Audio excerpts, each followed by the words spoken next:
informatiu Parlant de Paella. Al voltant de 50 participaren el diumenge passat a la 41a edició del concurs internacional de paella valenciana. El parc de l'estació es va omplir de gent, tot i el calor que feia, per tal de veure com es desenvolupava este prestigiós concurs.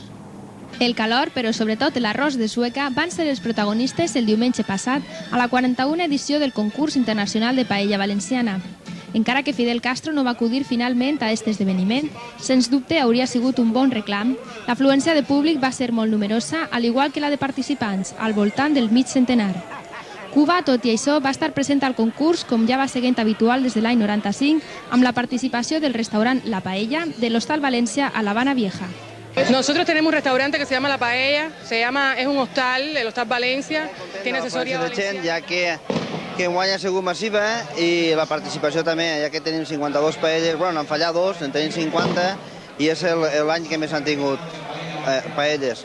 I a més, si n'hagueren volgut tindre 100 les hagueren tingut, però han tingut que fer una selecció i ficar les paelles que no havien concursat. I primer premi, i per tant, millor paella del món per al restaurant Albacete 37 de València.